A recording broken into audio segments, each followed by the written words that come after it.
Okay, நாளைக்கு market எப்படி இருக்கிறதுக்கு வாய்ப்பு இருக்குன்னா, இது நல்லா இந்த இந்த இடத்த இது பண்ணிக்கோங்க. ஸோ இதுதான் வந்து கடைசியா வந்த ஹை.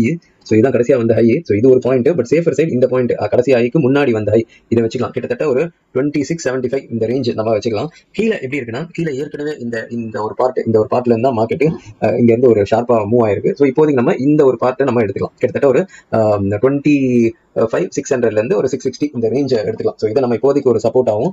ஓகே, இதை இப்போதைக்கு நம்ம ஒரு ரெசிஸ்டன்ஸ் ஆகும் எடுத்துக்கலாம். மார்க்கெட் இப்போதைக்கு இன்பிட்வீன்ல இருக்கு. இந்த ட்ரெண்ட் லைனை உடைச்சிருக்கு. இன்கேஸ் நாளைக்கு மார்க்கெட் திரும்பி கேப் அப் ஆகிறதுக்கு நிறைய வாய்ப்பு இருக்கு. இன்கேஸ் மார்க்கெட் நாளைக்கு கேப் அப் ஆச்சு அப்படின்னா திரும்ப அதே கதை தான். நம்ம கேப் அப் ஆச்சுன்னா வி நீட் டு வெயிட். எந்த இடத்துல திரும்பி ரிஜெக்ஷன் வருது அப்படின்றத பார்க்கணும். ஃபர்தரா இதுக்கு மேல கம்ப்ளீட்டா போயிடுச்சுன்னா we need to change it into full மோடுக்கு மாறணும். பட் இப்போதைக்கு அதுக்கு முன்னாடி ரெண்டு இடம் இருக்கு. இது ஒரு இடம் இருக்கு, இது ஒரு இடம் இருக்கு. இன்கேஸ் மார்க்கெட் கேப் அப் ஆகி இந்த இடத்துல ரிஜெக்ட் ஆனாலும் சரி, இன்கேஸ் கேப் அப் ஆகி இந்த இடத்துல ரிஜெக்ட் ஆனாலும் சரி, கேப் அப் ஆன உடனே ரிஜெக்ஷன் எதிர்பார்க்காதீங்க. கொஞ்சம் வெயிட் பண்ணுங்க.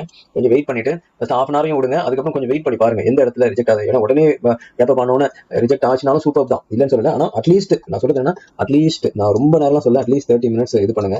15 மினிட்ஸ்லயே ட்ரெண்ட் செட் ஆச்சுன்னா கூட, நாளைக்கு 15 மினிட்ஸ்லயே ட்ரெண்ட் செட் ஆயிடுச்சுன்னா கூட நம்ம என்ன பண்ணணும்னா சேஃபா 30 மினிட்ஸ் வெயிட் பண்றது நல்லது. Because tomorrow also I am expecting gap up இருக்கிறதுக்கு சான்சஸ் இருக்கு. கேப் அப் ஆயிட்டு எந்த இடத்துலயோ திரும்ப ரிஜெக்ட் ஆகிறதுக்கு வாய்ப்பு இருக்கு அப்படின்ற மாதிரி எனக்கு தோணுது. இல்ல பெருசா கேப் டவுன் ஆயிடுச்சு அப்போ என்ன பண்ணுதுன்னா அங்கேயும் ரிஜெக்ஷன் பார்க்கலாம். But as of now the pattern is look like that. திரும்ப ஒரு கேப் அப் மாதிரி ஆயிட்டு ஒரு ரிஜெக்ஷன் கொடுத்ததுன்னா பெட்டரா இருக்கும். நமக்கு நிறைய வாய்ப்பு இன்ட்ராடேல வரும் அப்படின்னு தோணுது.